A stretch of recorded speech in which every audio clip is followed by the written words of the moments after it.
this is important for those people that are listening, is if you're going to try to do this, us as deer hunters, we keep everything close to our chest.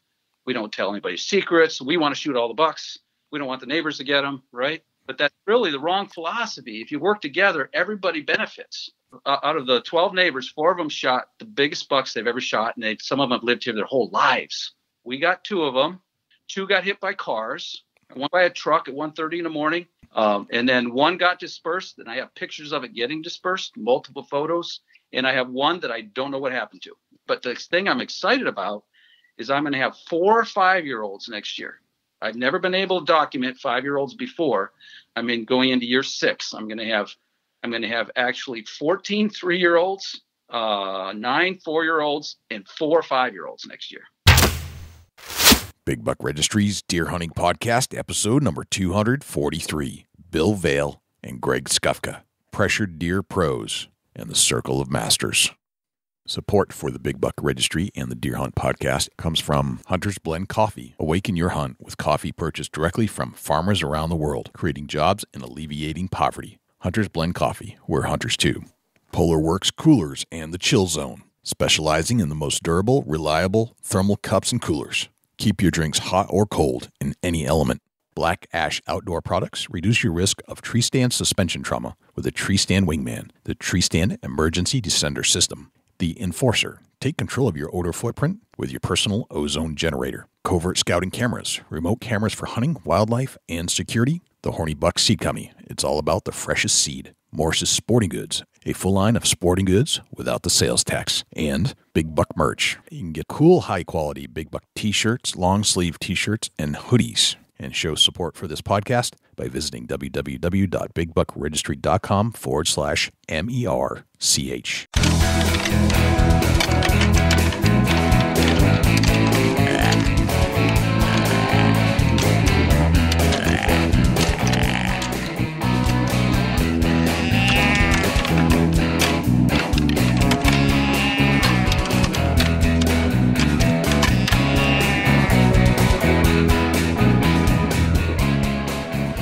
Big Buck Registry is a virtual museum of hunting stories. We preserve a piece of Americana by interviewing and recording hunters about their hunts and experiences from across the country.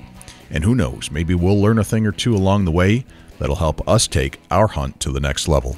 Hey, this is Bruce Mitchell, the Alligator Man. You listen to my favorite podcast, Big Buck Registry's Deer Hunting Podcast. This is Johnny from Rockstar Lit Outdoors. You're about to push play on my favorite podcast, the Big Buck Registry. Hi, this is Sean Asada at IowaLandman.com. You are listening to my favorite podcast, the Big Buck Registry. Hello, ladies and gentlemen, and fellow predators. My name is Jay, and thank you for tuning in to the Big Buck Registry's Deer Hunting Podcast. For Dusty Phillips and Jim Keller and the entire staff here at the Big Buck Registry, welcome to this week's show. There are a couple things I'd like you to do for us if you could. If you would, please check us out on iTunes, subscribe, and leave us a review. With your help, we're going to try and push this show up the iTunes charts. I know we have a lot of listeners out there, and I need you to take some action. I need you to leave a review and subscribe to the show. If you do subscribe, that'll give you access and notification each and every week that a new show is released. You can also access this show in its entirety on YouTube, Stitcher, TuneIn Radio, iHeartRadio, Spotify, and Google Play. It's all right there for you to access on demand at your fingertips. Regarding the harness program, we have an ample supply of harnesses to give away from our volunteer donors. If you're in need of a full-body harness, please send an email to jay@bigbuckregistry.com.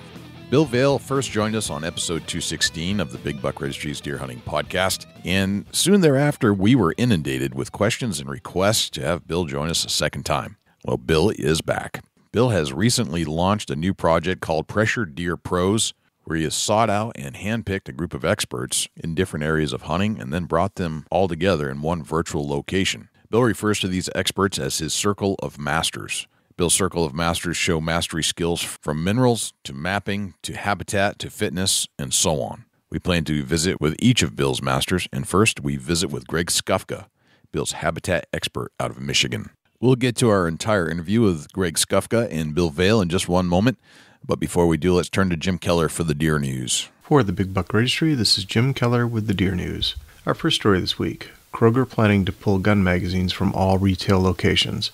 This story is from the OutdoorHub.com website. In the latest development of stores banning the sale of semi-automatic rifle, Kroger just upped the ante once more. After increasing the required age to buy firearms in its Fred Meyer stores, Kroger has now told magazine distributors after much consideration they have decided to remove gun magazines from all locations. A post on Facebook goes into more detail about the announcement, but it specifically calls for removal of magazines with assault weapons content, placement of non-assault gun titles to the top tier of the main line, verify placement of non-assault gun titles are next to teen titles or kids' books. First elk hunt in Wisconsin state history will take place this fall. This story is from the OutdoorHub.com website. For the first time, the state of Wisconsin will host a managed elk hunt next fall. Wisconsin DNR took to Facebook to announce the exciting news, where they say the hunt will take place within the Clam Lake elk range of Sawyer, Bayfield, Ashland, and Price counties, where elk were first introduced to the state from Michigan back in 1995. If wildlife officials are correct, the population is projected to grow to over 200 elk this year, and they even hinted a high proportion of bulls could be seen stomping around America's dairyland. Wisconsin's inaugural elk hunting season will adhere to the following guidelines. Season will be open from October 13th to November 15th, 2018, and December 13th through 21, 2018. Only one bull elk may be harvested. Areas where Kentucky elk were released between 2015 and 2017 will be off limits to hunting until the population increases to levels identified in the elk management plan. Only Wisconsin residents are eligible to receive a harvest tag, and harvest tags may be transferred to a Wisconsin resident youth hunter 17 years or younger. Historic grizzly hunt could happen in Wyoming this fall. This story is from the Outdoor News website. The first grizzly bear hunting season in the lower 48 states in more than 40 years could happen in Wyoming this fall. Yellowstone region grizzlies haven't been hunted since they were put on the federal endangered species list in 1975. Wyoming officials released a plan last week that would allow up to 24 grizzlies to be killed this fall. The Wyoming Game and Fish Commission will vote on the plan May 23rd. The Casper Star-Tribune reports up to 12 bears could be killed in an area immediately surrounding Yellowstone and the Grand Teton National Park. Another 12 could be killed on farms, ranches, and other areas not considered typical grizzly habitat. Idaho and Montana are not planning their own hunts since the government removed Yellowstone region grizzlies from the federal protection in 2017. Missouri deer hunters donate nearly 300,000 pounds of venison to food pantries. This story is from the Missourian website and was reported by Morgan Keith. After last year's deer season, Missouri hunters donated 289,292 pounds of venison to the state's Share the Harvest program to help feed the hungry. Hunters started Share the Harvest because they saw a need in their communities, Missouri Department of Conservation Director Sarah Parker-Pauley said in a department news release. We sincerely thank the thousands of deer hunters who support Share the Harvest, along with the many participating meat processors and sponsors. The Department of Conservation and the Conservation Federation of Missouri coordinate with deer hunters who are donating extra venison to more than 100 participating meat processors throughout the state. The processors grind the meat into ready-to-use packages that are given to local food banks and pantries to be distributed to Missourians in need of food assistance. Processing fees are covered entirely or in part by numerous local supporting organizations and statewide sponsors, including Shelter Insurance, Bass Pro Shops, and United Bow Hunters of Missouri. Conservation Federation of Missouri Executive Director Brandon Butler believes that hunters across Missouri should be proud of this outstanding program. This year's donation is equivalent to around 5,600 whole deer and is nearly 100,000 more pounds of venison than last year. 4 million pounds of lean, healthy venison has been donated since the program began in 1992. That concludes this week's edition of the Big Buck Registry's Deer News. For links to the stories featured this week, please check our show notes at www.bigbuckregistry.com. If you have any ideas for future topics or have any questions about any of these topics, please email me at jim@bigbuckregistry.com. For the Big Buck Registry, this is Jim Keller with the Deer News. Thanks to Jim Keller for the Deer News. Without further ado, here is Bill VALE and Greg SKUFCA. Bill VALE and Greg SKUFCA, welcome to the Big Buck Registry's Deer Hunting Podcast. And Bill, I guess I should say welcome back. Thank you, Jay, very much. Hey, Jay, how's it going? It's going well. It's going well. I'm psyched to have some pressured deer pros sitting in the studio here. Well, it's our pleasure to be here, Jay, that's for sure. Excellent. Bill, I have to say that we had a lot of comments and we had a lot of requests to have you back on the show. So I suspect that this will please our listeners very much. Well, I'm flattered. I had a saying, everybody's always glad to see me. Some people are glad to see me coming. Other folks are glad to see me go. I love your sense of humor, Bill. It's excellent. So we covered a lot about you, Bill, in the first episode that we did with you, and we know a lot. I'll reference people that if they wanted to learn more about who you are, where you're from, that they go back and listen to that episode. But I'd like to hear a little bit about Greg first. Greg, who are you, and how are you associated with Bill? Well, I'm a retired chemical engineer, and I've been passionate about whitetail hunting for as long as I can remember. And I used to think I was really good at it. And what I ended up being good at, really, I guess this is me talking anyway, is developing a piece of property to hold the deer. But where I wasn't quite as good as I thought I was how to really do proper ambush setups for a mature 5-year-old or older whitetails. Okay. And so that's how I ran into Bill. I had tried other consultants, and there's some good ones out there, but they didn't seem to really get me on the path I needed to be on, and Bill did that. He came.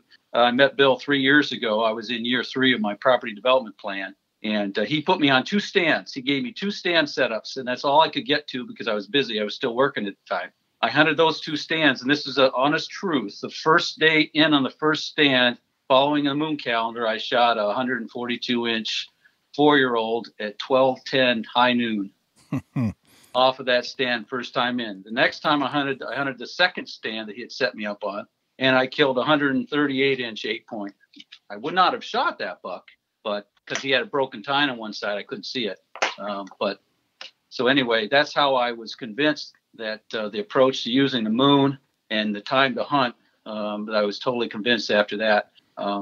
So that's how I got to where I'm at. I've been working on a piece of property here. I bought 288 acres about 6 years ago and started developing it. And I ended up putting my own 5-year plan together. And I really focused a lot of my effort on how do I hold the bucks on here, because basically, in my mind, the neighbors are going to shoot them all. Gotcha. Okay. Right.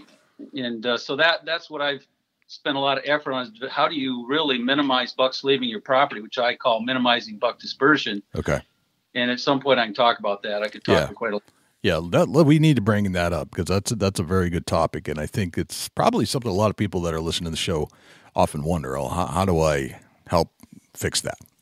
So, Bill, you have brought Greg on as a part of the Circle of Masters, correct? Yes, sir. All right. Tell me about the Circle of Masters that you're putting together. I think we touched on it a little bit in the last show, and we've certainly had conversations about it since then. But just so everybody understands what you're putting together, can you explain what Pressure Deer Pros and the Circle of Masters is all about? I'd love to, Jay. I realized some years back, and everybody who knows me knows that I love the Lord and I'm a Christian. And I've seen a lot of families falling apart over hunting, this, that, and the other. And not only that, but the main thing is I realized that there was more to hunting than any one man could learn in a single lifetime. So with that thought in mind, about 10 years ago, I set out looking for what I would call men that were brilliant in their particular field.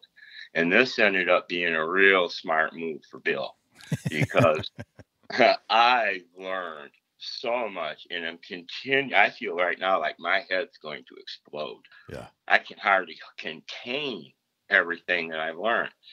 And I thought, this is just a shame because everybody out there who hunts, in my opinion, not everybody, but most guys have been just taught wrong. It's not their fault.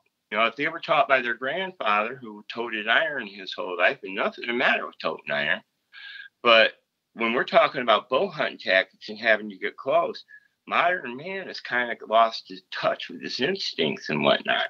Sure, that makes sense. So what we try to do, what I've done here is I've searched the planet for men with godly character, men with genius level thinking, men with very high IQs, and just mastery at their particular thing. It's like it's their niche in what they do. All hunters are really good at some things and they have weaknesses. I've had a saying, play to your strengths and work on your weaknesses, because everybody has them and everybody's weak in a different way.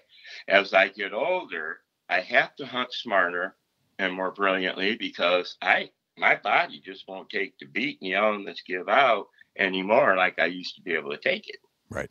So the whole idea is to teach and hunt smarter. Okay.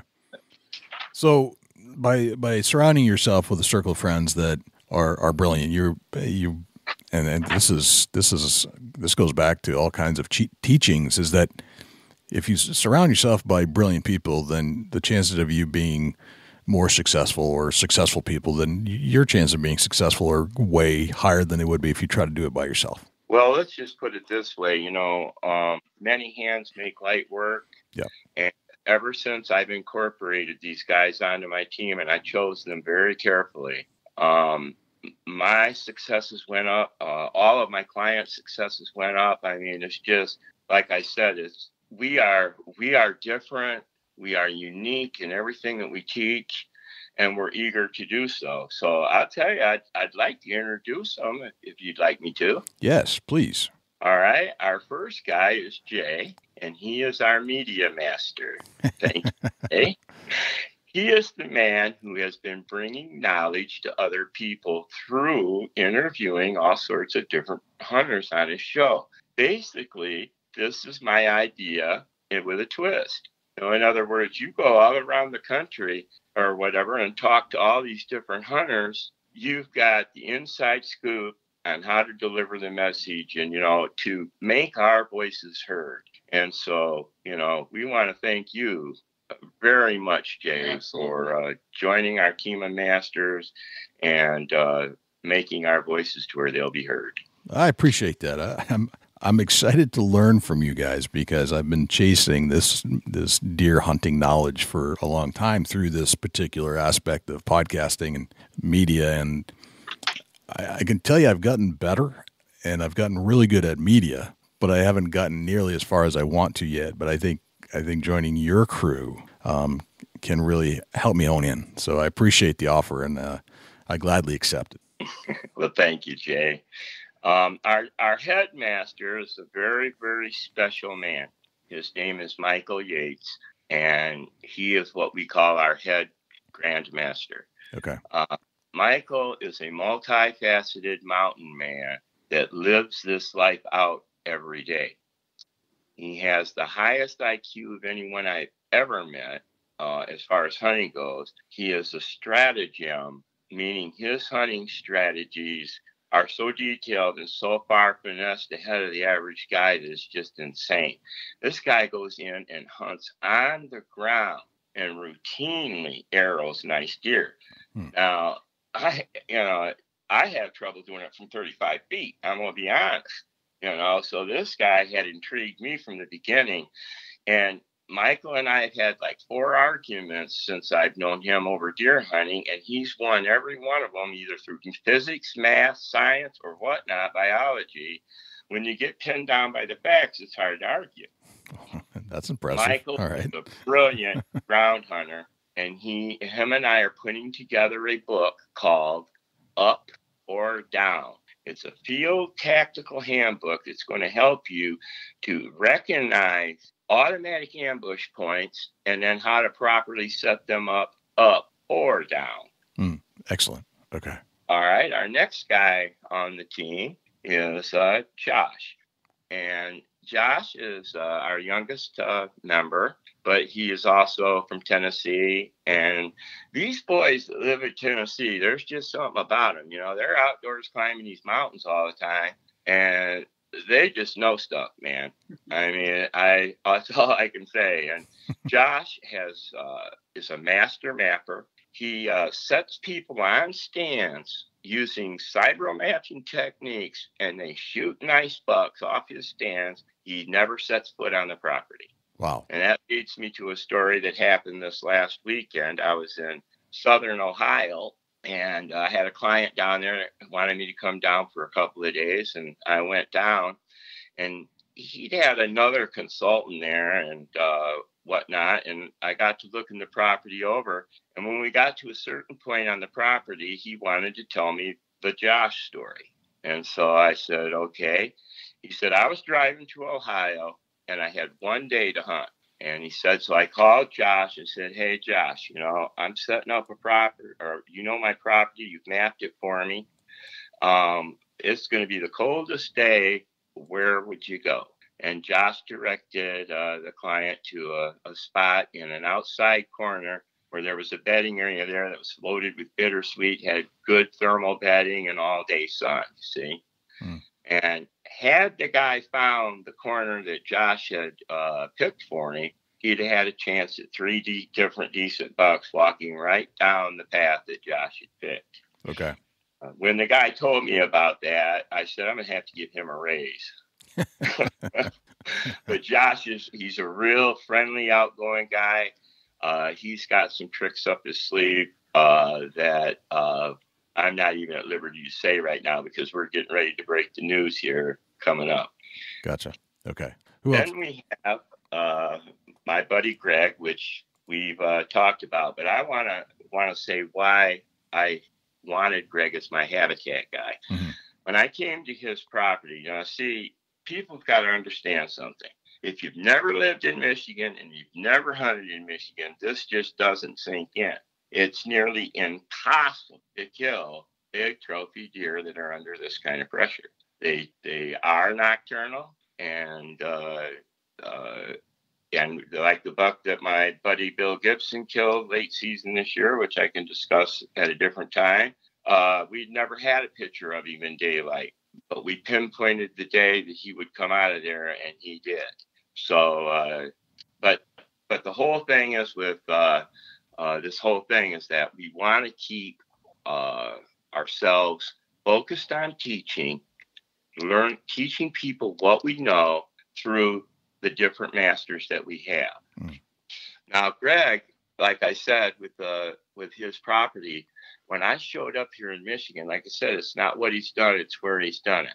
When I showed up here to his property, I couldn't believe my eyes. I've been on properties all over the country, and his property simulated Iowa to me. And wow. I just couldn't believe that he had the amount of scraping, the amount of rubs, the amount of deer holding on this 288 acres. I will say that when he got it, it was not that way, because there was just a handful of deer here. And over the years, I've worked real closely with Greg, and his ideas on dispersion and things even went against some of my grain. But at the end of the day, how do you argue with 42 bucks on your property at the end of the season? And we got documented proof. Wow. Okay. That's a big deal. I can see why you were impressed, Bill. Well, when you hunted Michigan, like I said, everywhere I go in Michigan on state land and everything, yeah, you're lucky to even see a deer in daylight hours. Greg routinely gets daylight photos of these big bucks. I've never seen a property that the bucks would put up with each other to have that many on it. But with using the dispersion trickery that he uses, the bucks don't really realize that they're jammed in there like that, I guess is the point I'm trying to make. Okay. All right. Very good. All right. Anybody else on your team? I'm going to turn it over to Greg right now. He's going to introduce a few of the other masters. Okay. Yeah, so we have 3 other masters that been made part of the team. And I'll start with the first one, Rick Grostefan. And Rick he's a great deer hunter, but the thing that he's best known for, he's a turkey guy.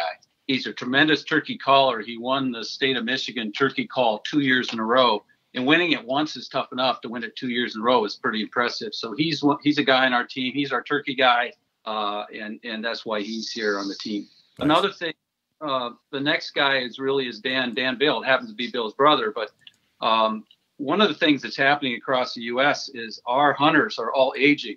I mean, it's hard to believe when you get close to 60 like I am that actually happened. But to continue to climb trees into your 70s and older, and even in your 80s, I hope I'm going to be able to do that. You have to stay in shape, and you have to know how to prepare yourself before you do those climbs. And so Dan is a physical tacticianer that basically he's been a health guy all his life and exercise. He actually won Mr. Maryland or whatever. Mr. Delaware. Mr. Delaware. And he did that not with steroids like a lot of people did back then. He did it with nutrition. So we have him on the team primarily just to give us a little bit of insight. And if we talk about our school, which I hope we do in a little bit, we'll have something in each of our school seminars where we talk about this and try to get people to prepare themselves so they don't get hurt. Because we don't want any of us to fall out of a tree or get hurt. Right. Or fall something. So. Gotcha. And then we have one more, if I can continue. Absolutely. And this one's really kind of key to me. Randall Staggs is a gentleman that we've added to our team, and he's our mineral guy. You know, I don't know how the rest of the people are out there. I've tried every mineral out there, and Bill has as well, and he may have some additional comments. But Randall has lived these minerals. He developed his own mineral many, many years ago, and it's out there, but not a lot of people know about it. But his minerals, in my mind, what we would say are probably the most effective that are out there. Yeah. So he's our mineral guy. He's an expert. He's got a lot of biology background. What's interesting about his minerals are they have medication in them that kills parasites in deer. Okay. Why is that important? Because basically what happens is when the deer eat his minerals, they become immune to having these parasites, and then all the food intake they take, they get more out of it, and they grow bigger bodies faster. So if you know about big bucks, they got to reach 5 years old before they'll get their biggest antler set. That's because they're all putting the energy into the body. But what happens is, what I'm seeing in the property, I'm in year 3, going into year 4 of these minerals, is the deer achieve their full body weight a full year earlier. I mean, I'm growing 3-year-old bucks that are over 200 pounds. And we never had that before, because I weigh every deer we harvest.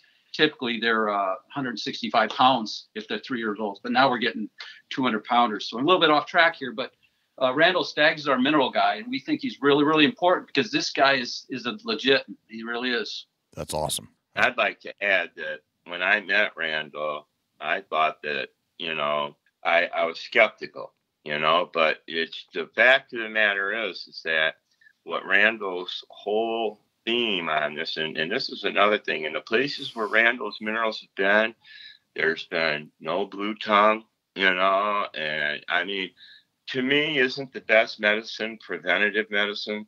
We're trying to prevent the spread of this disease, and we know it stops blot fly. I'm convinced it has an effect in at least deterring blue tongue. I have no scientific proof except that where Randall's minerals are, blue tongue isn't. So, I'm just really ramped up about the fact that we're starting to think about the big buck while he's still in the mother's womb. Right. Getting the minerals he needs ahead of time and getting a jump start. So after 5 years using these minerals, the deer that are being impregnated in deer that have been eating minerals for all this time. And so you have perfect health or optimal health coming together. Right. To make it right. Gotcha.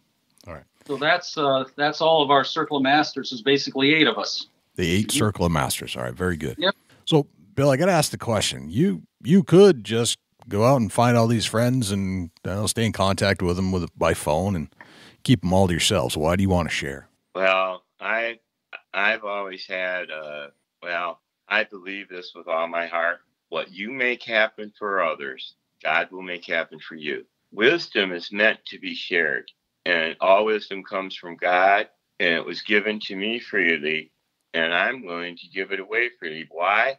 Because I want to see guys become so efficient at this sport that not one more marriage is ruined over it, that not one more kid doesn't have dad at football practice, and just put hunting in the proper perspective. Because see, people, when they get people like me that are determined, when they get defeated, they don't like it. And it just ends up, to me, I'm so determined, I'm going to sit out there at all costs. Okay. I'm going to be stubborn if I can't be good. Well, that doesn't work, because I learned a long time ago. And just like Greg learned on his property, he had big bucks crawling all over this place. But do you think they're easy to shoot? No. Right. Still got to work your tail off for it. But with our techniques and proper timing, you don't have to spend near the amount of time. My slogan on following the calendar is hunt half as much and score twice as often. Right. Bill, are you more or less the calendar guy? I mean, we've had conversations on the show or just off air, and I mean, you ramble off the moon phases and when things are coming, apogee, perigee, like you're eating a breakfast cereal. Like it's there. It's just always there. But to somebody that's never heard it before, and I've had this, and I'm only saying this out of love for it, is that, and I've had people that have commented, I had a really hard time keeping up with what Bill was saying, even though it's all accurate. So when it comes down to all this, the stuff that's in your head, do you feel like you have to match that intelligence with the person or the people that you picked as well? Do you find like I got to find somebody that thinks about these things as much as I do? Well, kind of, but I will say this much, that the calendar, anything new always seems overwhelming. Right. And what makes me different than other guys is that I won't just sell you my calendar. If you got a problem or don't understand it, call me up and we'll get to the bottom of it. You know, I'll talk to anybody who calls me on the phone. Now, I would like to mention that this year in January on the 31st, if you look back into the newspapers, you'll see near the 1st of January, we had a full moon, but we also had one on the 31st. For 150 years, the moon has been cycling to this closest point. As long as I've been studying in the tide tables, we've never had a tide that I knew of that went over 12 foot 6 inches. But when the moon got to its closest point in this 150 years, we had 15-foot tides, which brought devastation to Boston. I'm sure you read about that in the paper. Sure. Yeah, I picked up on some of the articles after we talked about it. Okay, so with that in mind, they had another super moon coming, and I went to Ohio where I could hunt during the super moon. Yep. And I hunted for one day just to see what was going on. And I got there at my usual hour for daylight. And right at the crack, I had a couple of does come through, and then nothing until 1 o'clock. Between 1 o'clock and 4 o'clock, I saw 58 deer, and I saw 7 bucks and the 200-incher that I'd been after all season and hadn't even seen. And then after this big show of all these deer parading through right out in the middle of the day, right out in the middle of the ag fields, we and my team, had picked the spot for me. And what they didn't know is that I recorded the whole thing saying, I'm putting my own team to the test here. I'm playing like I don't know anything about what I'm doing. And I'm having these guys direct me to the spot. I'm going to tell you what, if a big buck don't die there next year, there's something wrong, because Greg and I have definitely got a spot pinned down in there. Okay.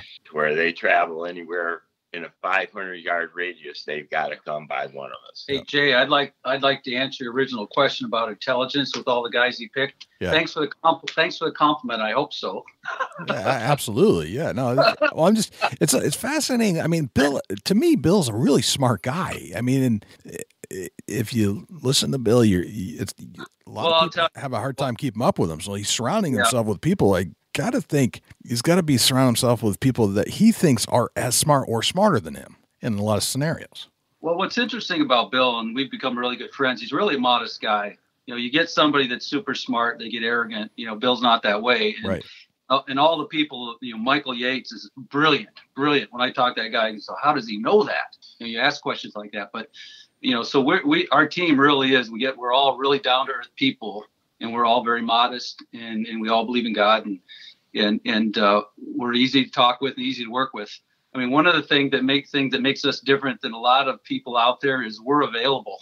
In other words, we've been doing land jobs for a while. Once we get done with those land jobs, we're typically on the phone 3, 4, 5 times with these people afterwards because they have questions. Right. And what we're starting to hear now is from a lot of people is, and I'm not at all being negative about the industry, but they're saying that they can't get their questions answered. So that's something that we're going to continue to stress with our team is if we're going to have clients or have people that want help, we're going to help them. Yeah. Gotcha. And, getting back to your question on intelligence that I let slip my mind in, that, by the way, is the only thing we have on the deer. The deer have us in every other angle. They can outrun us, they can outsee us, they can outhear us, and they can definitely outsmell us. Right. So if we don't have an ace in the hole, which, in the Bible, the Lord talks about giving us dominion. Dominion comes through intellect. People are looking for a buck in a bottle cure. Good luck. I was looking for one of those myself for quite a long time. What I found out is there's no such thing, not really. Something may work once and never again. There might have been particular circumstances behind that event that weren't even noticed by the hunter. Gotcha. When was the first time you ever picked up a solar calendar, Bill? I began studying the moon in high school, Okay. as a project. Okay. For science. And then later in life, I was quite a fisherman in my teens and going into my early 20s. And I picked up a book by John Alden Knight called Moon Up, Moon Down. And I read that book. And even though a lot of his information was dead on and whatnot, his times did not work. And what it is that when the moon swings into what I'm going to call the pre-activity period of the position for the deer, Yep. It stirs microactivity first. Okay, let's relate this to fishing while we're at it. So the plankton and all of the insects and things like that become active first as the moon begins to swing in position. Then after that, the bats and the birds, stimulated by the insects, the plankton stimulates the minnows. The minnows feed, the insects are active. Now with the birds come the panfish coming in that are stimulated by the sight of the activity of the minnows, plus the moon is beginning to pull on them. See, it's a weight thing. And then finally the predator fish, and along with that, the bigger prey of the air, the birds of the air, and whatnot. And you can watch these activity spells happen right before your eyes. So when I first started using the calendar, it didn't work. Well, then one year, my son, who helps me put the calendar together, it was working during the dark period, no problem. But it was the daily times that were thrown off. And so my son made a mistake, an hour and a half mistake, And that year, we had more bucks shot than any of the other years, right on the times, So I said, we're on to something here. And that's when I developed the lag time. Gotcha. So if you go to the National Observatory in Washington, D.C. and look at the moon times, and if they're using those moon times, which match that National Observatory, they're hunting for microlife. Gotcha. All right. That's good to know. That's very good to know. So there's this story that we've talked about this a little bit, and you have a couple of interesting stories about you had a team effort basically on this property. This Corey in southern Ohio. And I think it was about a deer recovery of some sort. Can you speak of that? Oh, sure. That was my buddy, Scotty. And I've known Scotty, been helping him with his property for, I think this will be the 4th year. We've been working a 200-inch buck together. I haven't been hunting for him. I've just been trying to help Scotty get him. And after this guy is something else, man. He's only 33 years old. But if that buck don't make Boone and Crockett, he won't shoot it. He just keeps passing deer to the point where I'm saying, dude, you're passing deer. This is insane. The deer you're passing, But anyway, he broke down late season this year and decided to shoot a 16-point buck on the ground. And it was just at that time of night, and the deer was quartered to him just right, and a bad shot developed. It wasn't Scotty's fault by no means, and he did a brilliant job of sniping the buck off of the ground, utilizing some of Michael Yates' ground tactics. Okay, he made a mistake. He trailed the buck a little too soon, and the buck ended up in the next 8 to 10 hours being bumped 3 times. Okay. They lost the blood in the blowing and drifting snow. And by day 3, I got the phone call. And I said, Scotty, why didn't you call me before? I have never seen a deer bleed like this deer bled and make it as far as he made it. It was just mind-boggling. Before I left Michigan, I did my usual thing. I analyzed the situation, pulled my usual cybro tricks, figured out the best defensive position for the buck. And because I used something as known as the first cover variable, meaning if a buck is very seriously wounded, he will generally hold up in the first cover available. He had done that already 3 times. Okay. He had only went 200 yards between each jumping. So I knew that after this jumping, chances were the buck was going to get out of town, and that's exactly what he did. I put an X on the map, roughly a little over a mile from there, and the buck had already covered about a half a mile. All right, so I left Michigan. I got there early morning, and after about 4 hours of looking around, I found a drop of blood in a bed, and I reached down and smished it between my fingers, and it felt a bit warm yet. And then I smelled it, and it just stunk horrible. And something just told me this buck is still alive. I better back out of here. I better not, push him anymore. I don't know what it was, but when I smelled that smell, I thought it was gut, and it wasn't. It was gangrene. But neither way, it was the smell of death, and I knew that deer wasn't dead because of the temperature of the blood in the bed. Okay. Now, so I pulled out, told Scotty, because we had a melt coming. We had a couple of weeks of these 35-mile-an-hour winds and blowing snow. But Michael Yates taught me about the snow cone effect. Now, I've been hunting my whole life, never heard anything about no snow cone effect. But what the snow cone effect is a brilliant way to allow the blood trail to come back to life, because as the snow melts, the blood magnifies or leaches into the snow, and it brings the blood trail back to life. Right. It looked like a doggone war party went through there when they get on there. So with that said, I told him to leave his house when the snow started melting off his house and take his bow with him. Yeah.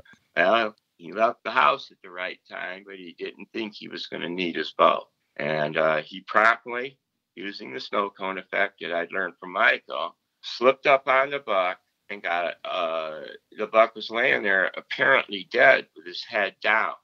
So Scotty thought, what's the harm? I'm going to snap a picture of him. So he took a picture of the buck, and with that, the big buck jumped up out of his bed and decided to go on another 1,500-yard jump.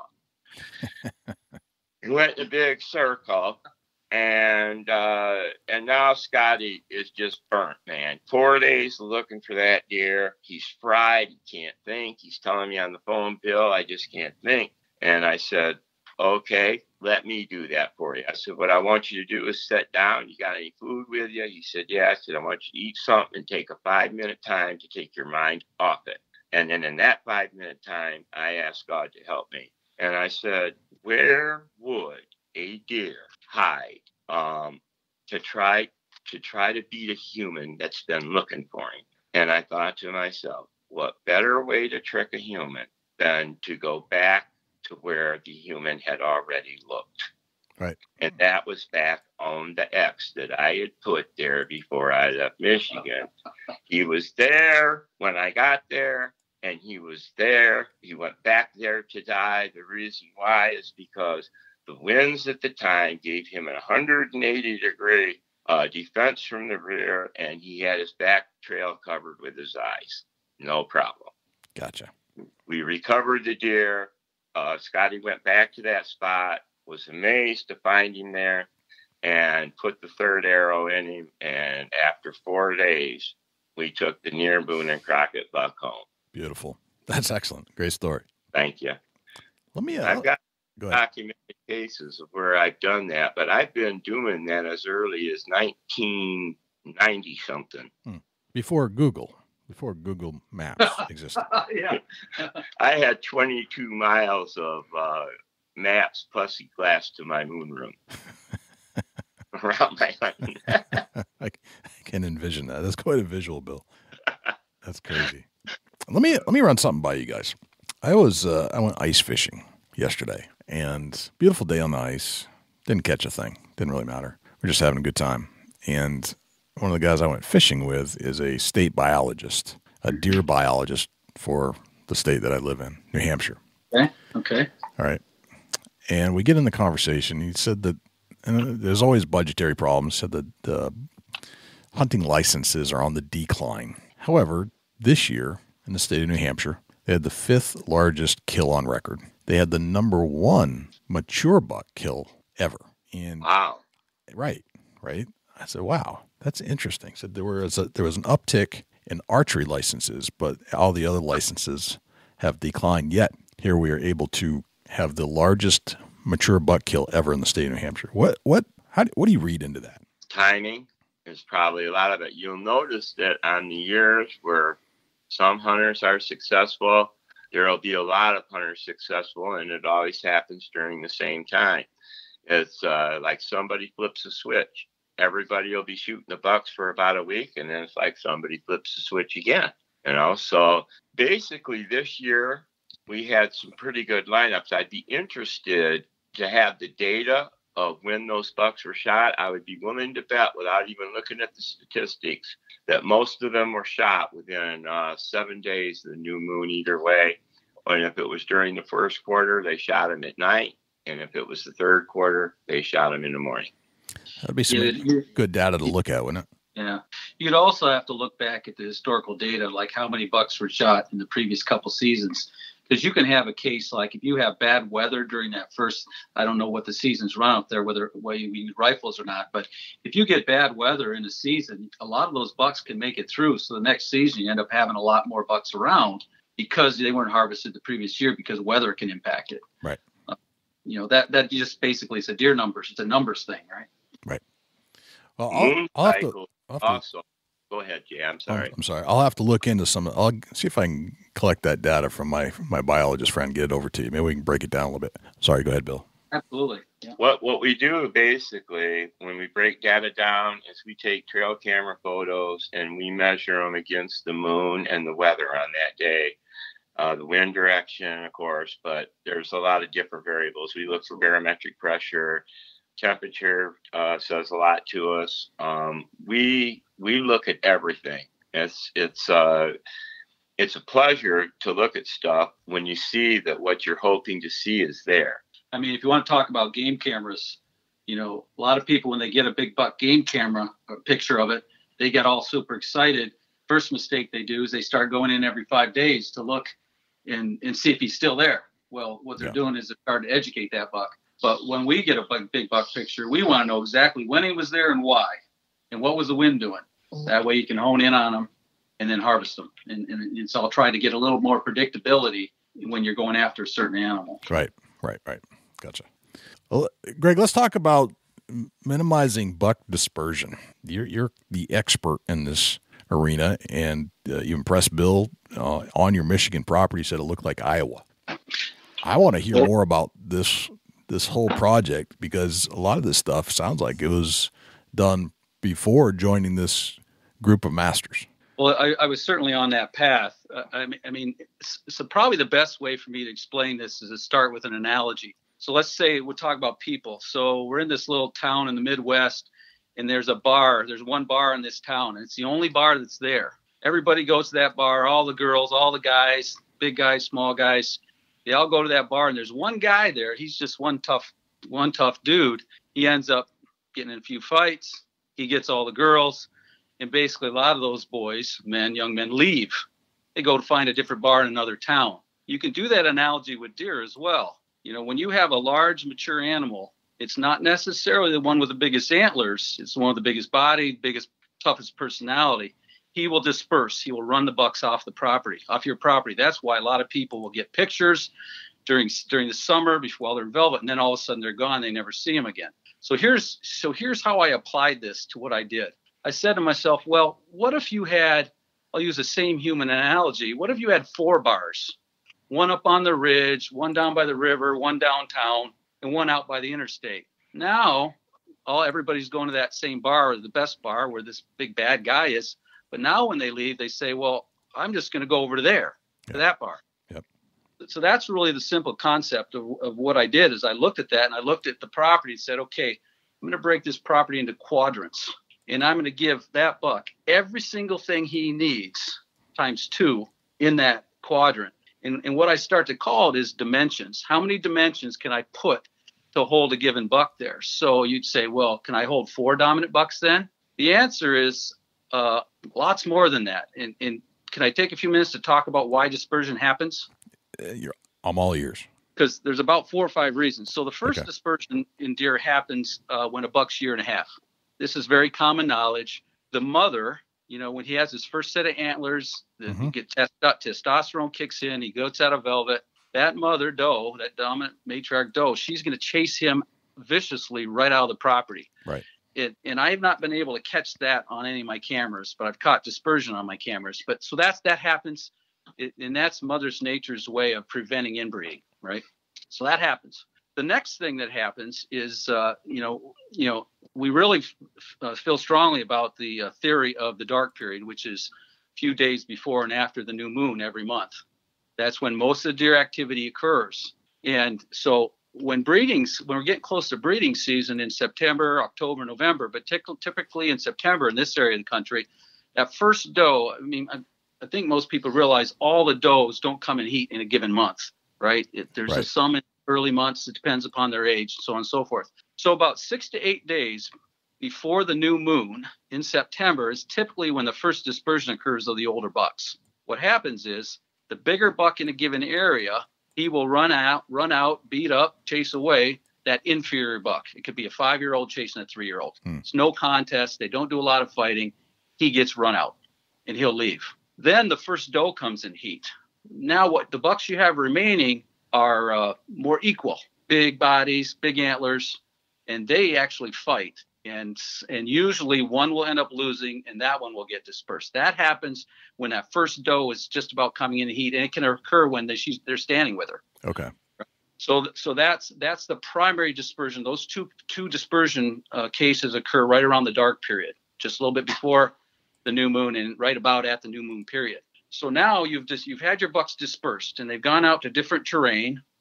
And then what happens is you get leaf drop. And if you think about it, we always see the deer just seem to disappear when the leaf drop occurs. Now, why is that? It's because suddenly their whole structure of safety and security and cover is gone. Their whole hiding places got way smaller. So now what happens is now you have dispersion happen again because these bucks are running into each other because they can't hide from each other and stay out of each other's way. So all this dispersion is what I've worked on my property to develop. I don't have just one big food plot, right? Yep. I actually have 22 food plots on my property. Okay. All equally divided in certain quadrants based on terrain. And then I talk about, whether you're doing hinge cutting or whether you're doing timber cutting, clear cutting. Every quadrant of my property has those bedding diversities. I've got lots of sanctuaries. I don't just have 1 or 2. I've probably got 15. Water. You got to have water in every quadrant. So that's how I really did this. And that's why I'm able to hold so many bucks. Now, you can't stop them from going off your property. You can't. It happens. But your core, what I'm trying to do is have my property be the core area for as many older bucks as I can. And, we had 14 bucks that were 130 inches or larger, up to 150 inches last fall on the property. We had 14 of them. I've got documented pictures of in velvet, out of velvet, and then being shot. Some of them were shot. Okay. And harvested. But, and at the end of the season here, and I've actually got charts year by year. You can tell I'm an engineer, showing right. Changes in age classes of 1-year-olds, 2-year-olds, 3-year-olds, 4-year-olds, and 5-year-olds. But at the end of the season this year, in December and January, I run 14 game cameras all the time, year round, because I'm always learning stuff. And I had 42 different bucks on the property, which is crazy. And it's hard for me to believe. Last year, I only had 26. But part of it is the habitat is starting to develop. I figure I'm still 2 years away from being optimum. Every one of those 42 bucks I can verify with multiple game camera pictures, and I can even show where those game cameras were located based on the background. Okay. And so it's just been amazing to me how it's all come together. One of the last things I'd mention is I formed a neighborhood cooperative, and I think I have 12 neighbors that join my property. And this is important for those people that are listening, is if you're going to try to do this, you have to, us as deer hunters, we keep everything close to our chest. We don't tell anybody secrets. We want to shoot all the bucks. We don't want the neighbors to get them, right? Right. But that's really the wrong philosophy. If you work together, everybody benefits. Out of the 12 neighbors, 4 of them shot the biggest bucks they've ever shot, and some of them have lived here their whole lives, right? So they did get 4 of my 14 bucks. We got 2 of them, the biggest. We missed 2 with rifles and muzzleloaders. We can't shoot straight. I found out about my great best friends I have. If we could shoot, we would have had 4, but we only got 2. 2 got hit by cars. Yep. One by a truck at 1:30 in the morning. If your farmer doesn't get his corn off and they're crossing the road and it gets into November, you're going to lose them. I had no other deer killed. Just 2 of my bigger bucks got killed by vehicles. And then 1 got dispersed, and I have pictures of it getting dispersed, multiple photos. And I have 1 that I don't know what happened to. Okay. So I was 14. But the thing I'm excited about is I'm going to have 4 5-year-olds next year. I've never been able to document 5-year-olds before. Going into year 6, I'm going to have actually 14 3-year-olds, 9 4-year-olds, and 4 5-year-olds next year. Wow.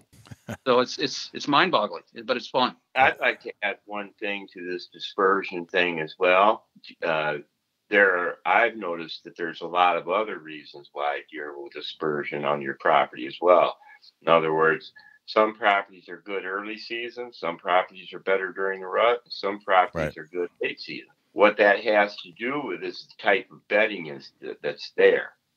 Some places have no thermal bedding. Well, if the deer can't stay warm, they're not going to stay. If the food's out of balance, they're going to leave. It doesn't take a rocket scientist to figure out that when the restaurants close down up the road, you're going to have to go someplace else.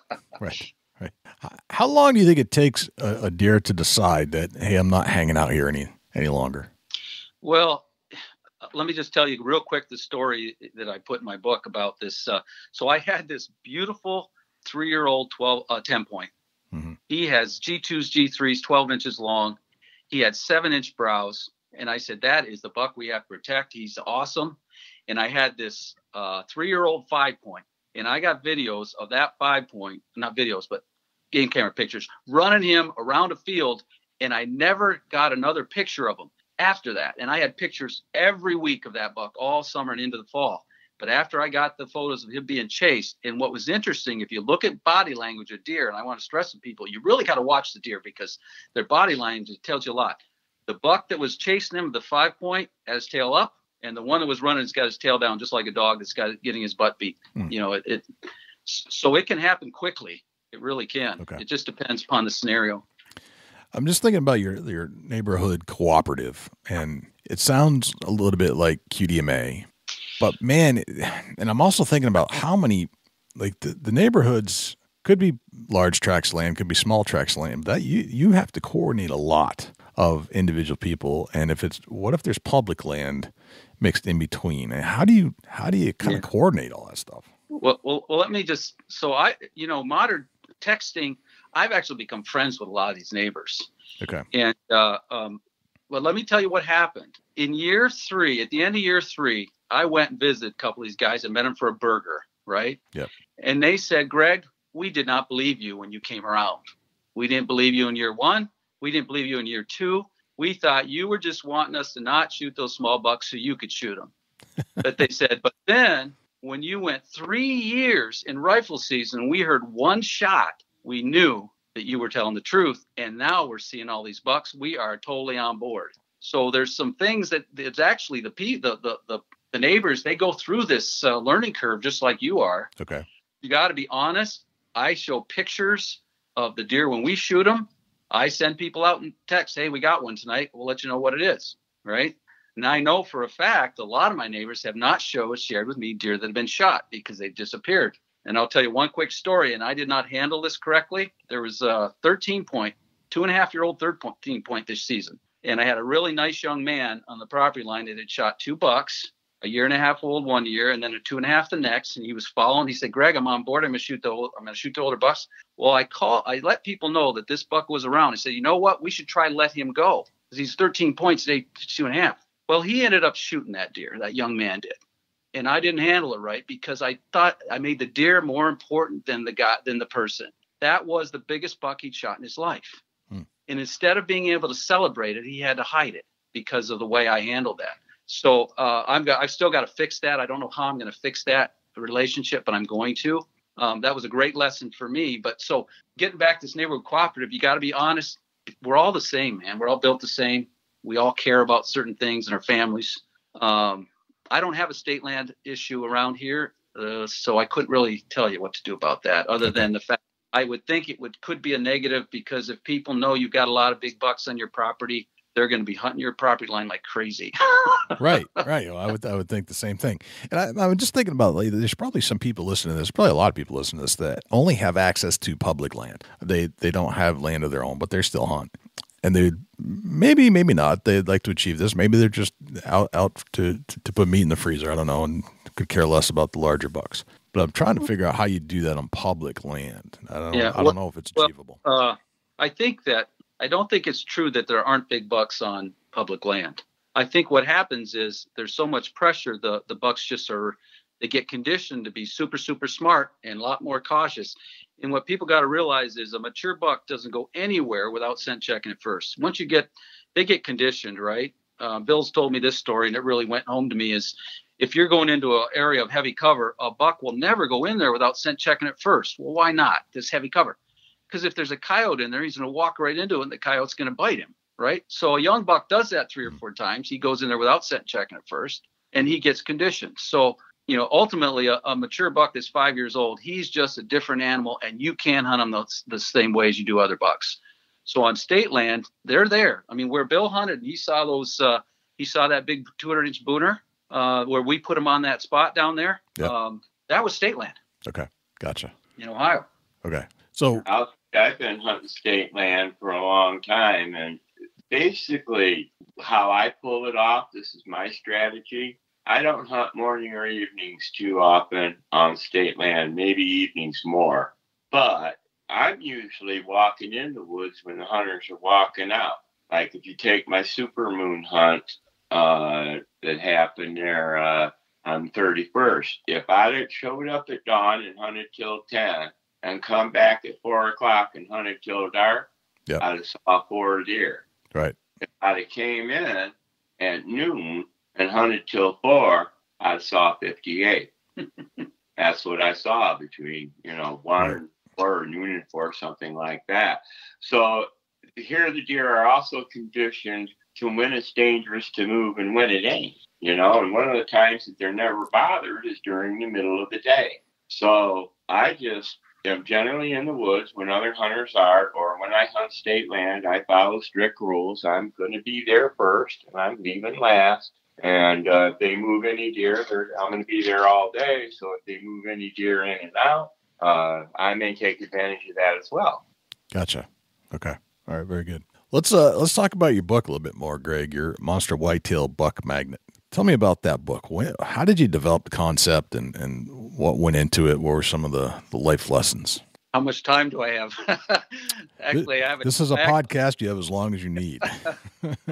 Well, Bill talked me into writing the book. He says, Greg, you got to tell this story. I said, oh, really? I'm not really a writer, but I ended up writing it. And the way the book starts out, I actually tell the story from the minute I got up in the morning and went out hunting on that stand that Bill set up the location for me. I mean, I put the stand in. I didn't pick his tree because I don't like his trees. His trees are no branches. I got to have branches. I'm afraid of heights. But anyway, so the book just goes through that whole hunt, and I think it puts in perspective for people about what we all go through when a big buck comes in and you shoot him and you're successful at it. But anyway, the book totally breaks down the 5-year plan, how I put it together, all the steps, the mistakes I made. There's a chapter about it in dispersion, with a lot of photos. I haven't talked much about licking branches and stuff like that because there's other techniques that go into minimizing dispersion. It's not just having the habitat and the minerals and the water and the security. It's also about other things that you can do. Licking branches.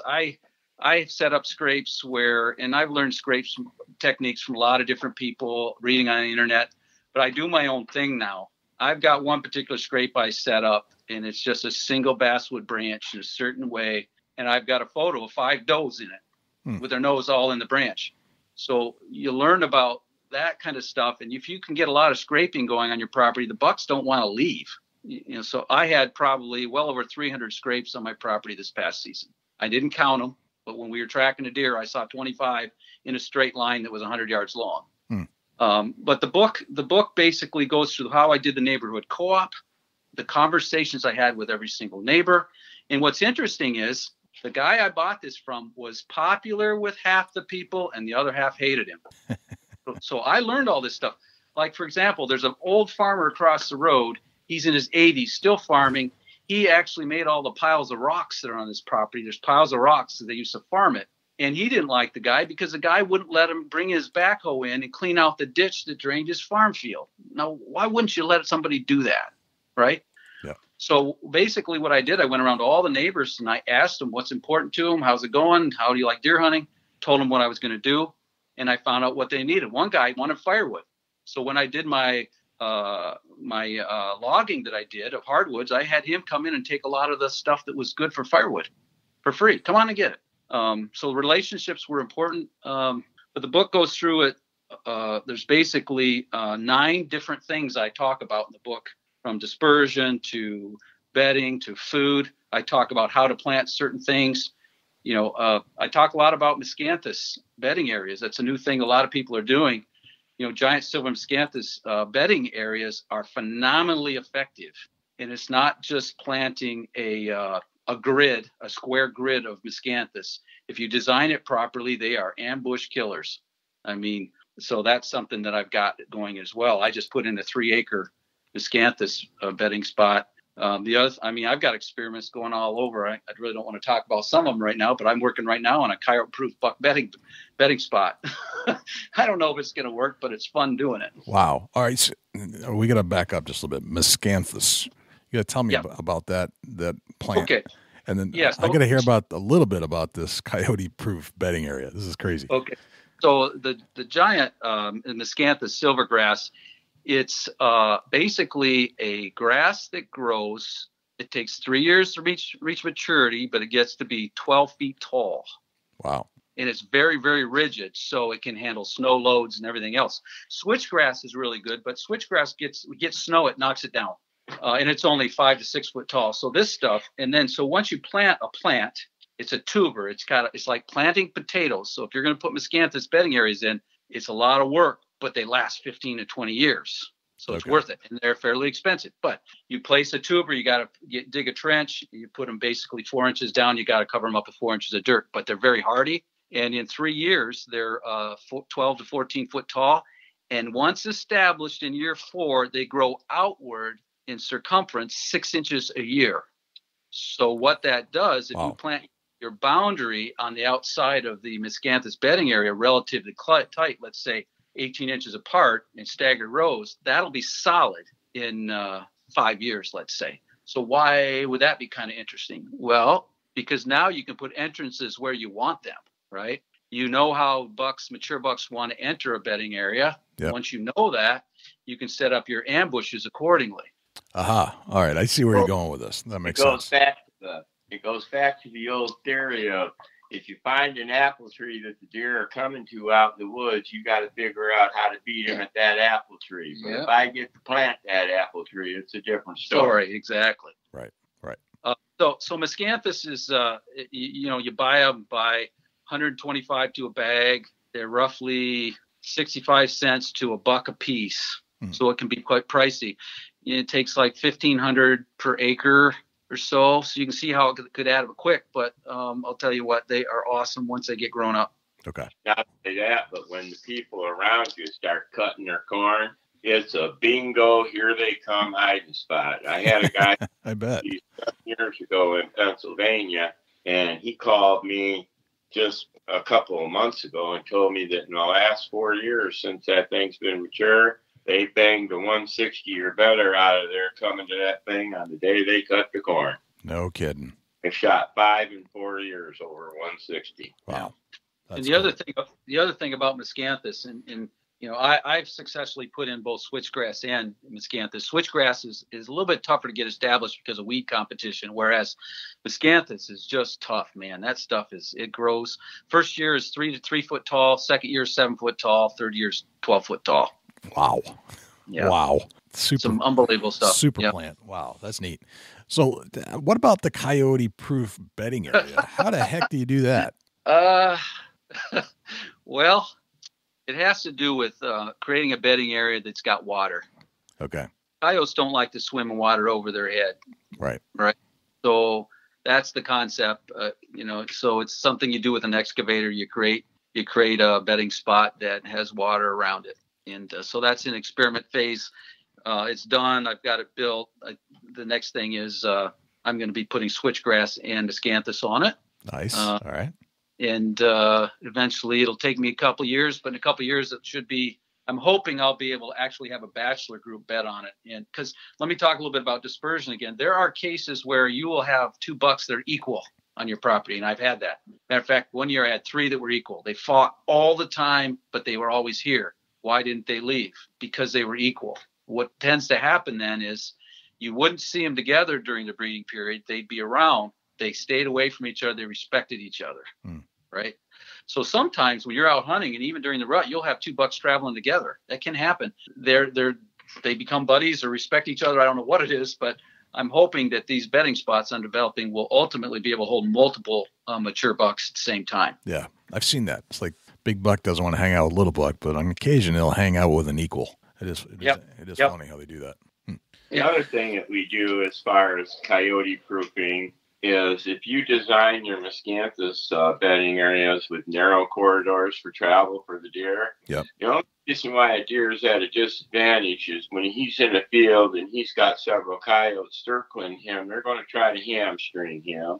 Well, that's a different ball game when that coyote can't swing because of the switchgrass. Right. That big buck will lower his head and he'll finish that coyote himself. Right. Makes sense. All right, let's move on to this other amazing thing you got going on is Tactical Whitetail University seminars.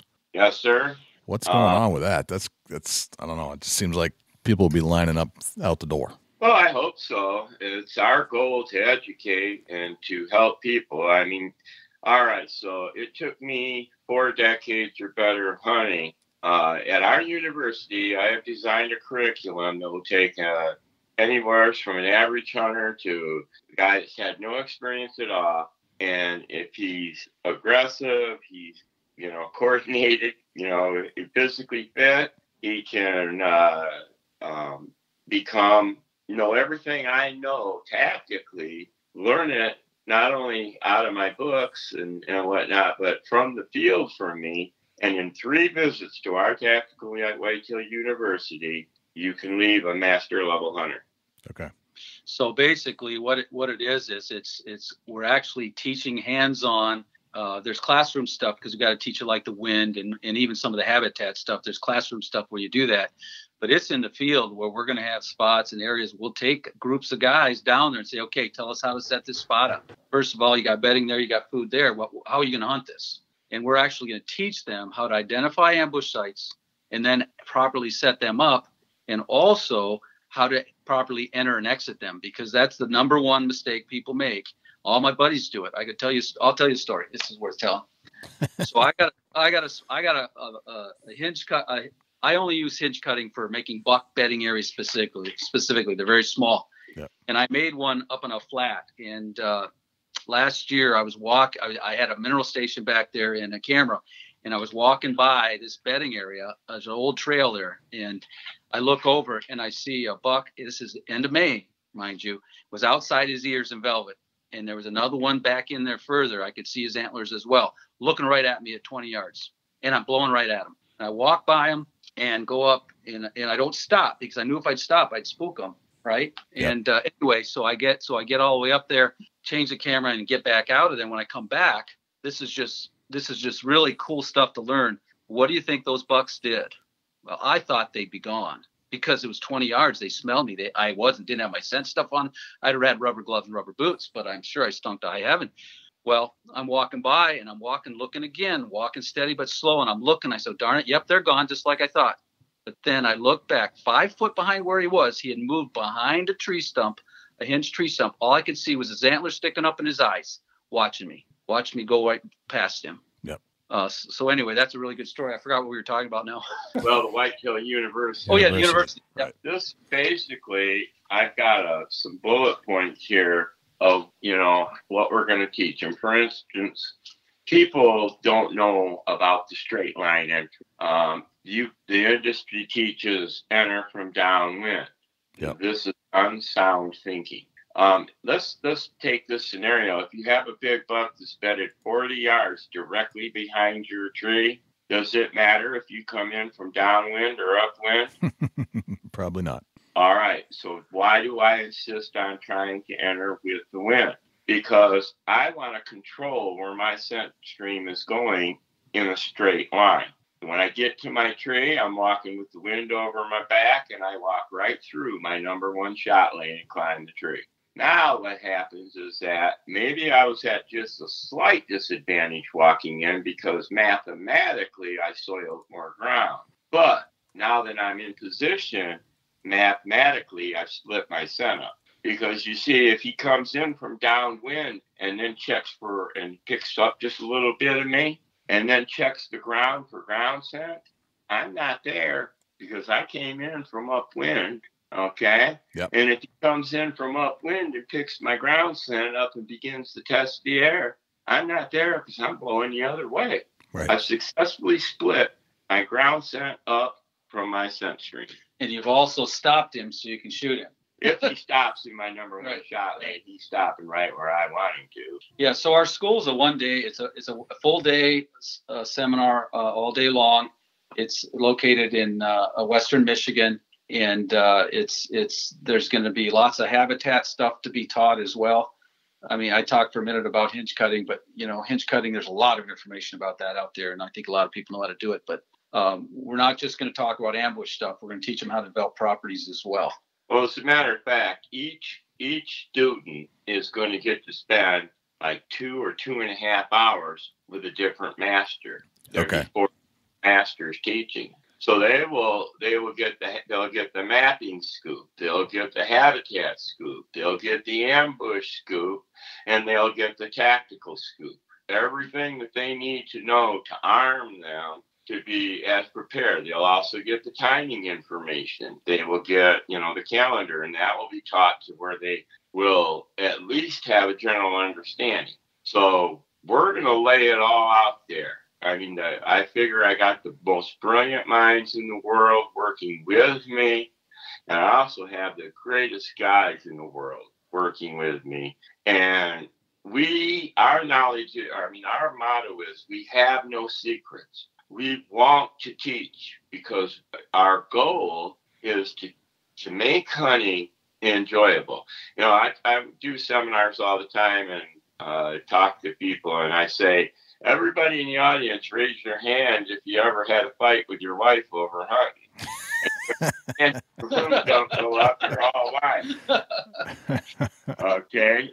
Either that or your wife's out hunting. Well, here's the other way to look at it, too, is, the average mature buck, when he gets to be 5 years old, most of them die of old age. Right.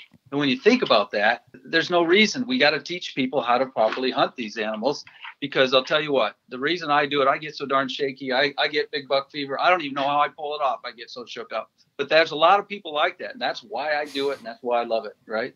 If you haven't experienced that, more people got to experience that. It's pretty cool. Right. Right. No, you're absolutely right. Very cool. Is there anything else you guys want to cover? Well, I would like to cover one more thing, and that was my team helping me with this property that I did this weekend. And this is just me trying to look out for people out there. I went to this property, man, and there is just absolutely a ton of hiding on it. I'm talking about good hiding. And he had a consultant come in and want a hinge cut and create more hiding, plant switchgrass. He needs to ramp the food up on his property. Forget any hiding. He's got it already, and the bucks are already preferring it. Thermal bedding, and windbreaks and sunny beds. I mean, you couldn't have created it any more better if you'd have done it yourself. Yeah. But having, ambush set up on your property in a single day, I went through the property. It was supposed to be a 2-day job, and my price is $12.50 a day right now, soon to go up. But the job only took 1 day. So I gave the guy $800 back, I mean, I'm not out to rip people off, or, I'm an honest man. In other words, look, if the job takes this long, yeah, I'm going to have to take the money. But if it doesn't take that long, because I ripped right through it, I'd rather, like I said, I only suggested the guy on 200 acres. He hanged 12 stands. And that gave him over 24 options for wind. So the wind could not stop him or his dad. Gotcha. All right, very good. Bill, do you ever do any analysis from the desk with the use of maps and things like that, or do you always go out to ground check too? Oh, I always start with Josh's site rows. Okay. I mean, you got to have both, man. There's things you can see from the air that you can't see when you're on the ground. There's things you can see from the ground that you can't see from the air. I never used to be much into mapping, but Greg was actually the one that turned me around on that with our Missouri hunt. We went to Missouri and we planned to hunt this spot. Make a real long story short, Greg repicked the spot from his desk and described to me what we were going to find when we got there. And when we got there, this spot was exactly as Greg described it. And I said, man, I've got to learn how to do this, And so I have been, and I've actually developed my own mapping system that I use, using the elevation lines and different things, path of least resistance, and where multiple paths of least resistance intersect, creating what I call concentration points, whatnot. There's a whole lot of things that go into it. But yeah, to answer your question a little bit further, Jay, about the mapping. So just coincidentally, Bill and I have a 360-acre parcel we're going to do in the next couple of days. Yep. And that's a big piece of property. I wish I had that much acreage, but anyway. Sure. So our focus really, it's really changed in the last couple of years, because now we're looking at, when we go to a property, look at habitat, we're looking at, wait a minute, we want to figure out how to hold as many bucks as possible and grow them and keep them from dispersing and give them the setups that allow you to shoot the 5-year-olds. Right. That is a real change, because you go in to put up stands. Yeah, they're good stands, but these are the way we're setting up stands now. They're targeting the 5-year-old bucks. Of course, they'll work on any animal that's walking through, but so we use the maps. So before Bill and I are going to go to this property next 2 days, we've got multiple maps that are already laid out with potential. We've kind of got it all designed before we even go. Then you go in, look at the terrain in person, and validate whether your plan will work. So that's the kind of detail we get into when we go to do these jobs. Okay. There's actually a lot more work than you think. It's not just in the field. We probably spend 4 or 5 hours before we even go there. Gotcha. Looking at maps and studying them. Okay. All right. Yeah, I was going to say it's almost counterintuitive to, you're trying to keep the bucks there, yet you're trying to find a way to hunt them. And then the way the bucks and the pressure, you naturally you think they don't go hand in hand. It's like they're antithesis. Yeah, absolutely. Right? I mean, my philosophy is I want to have as much good diversity and cover my property as I can. You might say, well, if you do that, they got too many places to hide. You can never shoot them. And I said, I'd love to have that problem, because we know how to shoot them with our setups. Right. Well, that's good. It's nice that you can kind of put that all together where you can hunt them, but you can hold them. That's a different concept and a concept I think that makes the successful hunter successful and the unsuccessful hunter unsuccessful when they don't understand how that works. Yeah. Well, I had 2 neighbors in the cooperative that wouldn't even talk to me. And still the guns blast over on their property. Right. But what's kind of excited me about that is they haven't shot any of the big ones. Right. You know, what's the saying about doing the same thing you've been doing? Insanity. Right. Over and over again. Right. Right.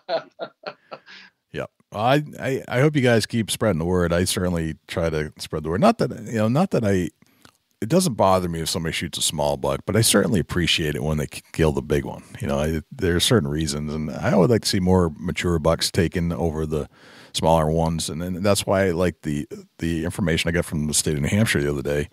Just sitting on the ice talking about deer hunting and talking to a state biologist, said we had the best mature buck kill ever in the history of us collecting this data. So it makes me feel like there's some progress out there with to have people hunt the bigger bucks and kill the bigger bucks. Right. I mean, and I don't want to sit here and say I don't ever shoot little bucks, because my 7-year-old daughter, she's going to be 8 this next year, and I'm going to set her on. She's going to get her first buck. Right. I'm excited about experiencing that with her. She's helped me do some of my habitat stuff. She's my, she goes around with me a lot. That's what makes this hunting thing special, is the family side. Yes. And I didn't even talk about my buddies. Do I have time to tell one more story? Sure. Yeah, let's go. Okay. So I've got 3 really good friends, and we're all about the same age, and we're all out here working. We're putting in a new boundary trail with a dozer, and other 2 of us are putting up a tree stand. Well, they accidentally killed this big blue racer snake with a dozer, 7 foot long. Yep. And and they had to leave earlier than us. So we had been sitting in the pole barn, had 4 of those chairs, folding chairs with the bags sitting there. And what they did is they took that snake, coiled it up, and stuck it in one of those chair bags with just the head and a little bit of the body sticking out, right? So we come back, my friend Jake and I, and we're putting the chairs away, and we reach down there, and both of us jump back yelling, and then we proceed to beat a dead snake with a shovel. so they got us. That's the kind of thing, and that's the camaraderie that goes on with when you have hunting property. I did have one more topic, if I could talk about our membership a little bit. Definitely. Yeah. Let's talk about that. Yeah. So our webpage, pressuredeerpros.com, we are going to have a membership, and it's not expensive. And the membership has some advantages. There's discounts for the school. There's discounts for books. We're going to get better pricing for Miscanthus for the members. If they want to get Miscanthus, we put it all together to get better pricing for all of our members. We're going to have instructional videos that will teach some of the stuff we're talking about, and actual in the field things. And our videos aren't going to be perfect. I'll tell you that right now. Our videos aren't going to be fancy. It's the content that's in them. There's videos every month. There'll be additional videos that are going to be teaching stuff. So at least want to let people know that's going to be out there as well. Beautiful. Right. Also, I guess there's one other thing I'd like to say is that we're setting up a payment plan for guys that want to come to the school. It's like, okay, this weekend, I charged the guy $1,200 for the day, but that man received at least $1,000 worth of teaching that would have came from the school. When I have a client out in the woods that hires me, as we're going through, if we see a scrape, I ask him, okay, which way is he going? We see a rub, I ask him, which way is the buck going? If we find a dead spot in the wind where it's real windy, but yet right here it's dead, I just teach it whatever comes up as we're going across the property. But mostly what I teach them is how to use the wind, because everybody since the beginning of time seems like they got to have the wind in their face. And you do when you're hunting on the ground. Yep. Pretty much. Now, there are some cases where you can blow at them on the ground as well. Michael is the master at that. But that's basically, we're just trying to cover every angle. It's like I said, we may not know every right move to make, but over the last 4 decades, I figured out a whole bunch of wrong ones. That's a good analysis, Bill. I like that. Excellent. All right. So if by chance we didn't cover enough information here today, and people who are listening are intrigued and they want more information about what you guys are doing, where can they go to find more information? Well, our webpage is, www.pressuredeerpro, all one word, pros, pressuredeerpros.com. And the webpage is all in there. There's information about our Circle of Masters, each person. There's bios. There's all kinds of information about the school and the services. And there's phone numbers. You're not going to get an answering machine. Well, you might get a phone or a voicemail, but you're not going to get an answering machine if you want to call and talk to us about anything. I mean, that scares me a little bit because my wife, the whole family balance thing. Yep. I'm supposed to be retired, and she said, "There you go on that darn deer passion thing again of yours." But I said, "Well, yes, but you like the money, honey." Very good. Awesome, guys. I appreciate you stepping into the Big Buck Registry studios and telling us about what's going on. And it's always a pleasure to I always learn from Bill, just sit next to him. So, but I think what you have going on is really, really cool. And I think it's, one of those higher level teaching ideas. Well, basically we want to be able to take a hunter and recognize whatever level he's at and give him the teaching he needs. In other words, some guys may not need this kind of teaching. They may have a strength in that area, so there's no reason to re-educate them on something they're already good at. But we pick out what they don't know, and we can do that with a simple questionnaire. Most of our students will have to fill out a questionnaire because we want to individualize each student. In other words, how high will you hunt in a tree? What kind of physical shape are you in? Are you willing to spend $10,000 a year on food? Yeah. What all this stuff is just personal treatment and personal service. And then our follow-up is what we pride ourselves on. Once we do a job, we stand behind that job, even if it means coming back for nothing. Gotcha. Very good. Yeah, and we want to thank you again, Jay. You've made this easy for us. This is my first podcast. Right. and I appreciate how you walked us through it and kept us on track. And it's always a pleasure to talk with you. Cool. I think there are more to come, and we need to talk to all the pros. And I think so much value here when Bill's encircled himself with an amazing group of people. So I'm pretty excited. But I want to thank you, give you my personal thanks and the thanks from the team as well, Jay. And I'll be looking forward to talking to you anytime and working with you, having you on board as one of our masters. And hey, we maybe together we can impact the world. Well, thanks to Bill and Greg joining us on the show and exploring the habitats. And, of course, we got into a bunch of stuff with Bill and moon phases. And there's so much more to learn from these guys. Really excited that we've teamed up with them, and we're going to explore each and every expert and bring them to you so we can share all that knowledge and you can continue on listening to the experts as we have through the last 240 episodes. Get out and come into the studios so that we can capture their knowledge and share it with you so you can turn around and use it in your hunt. Dusty, do we have a Chubby Tines tip of the week?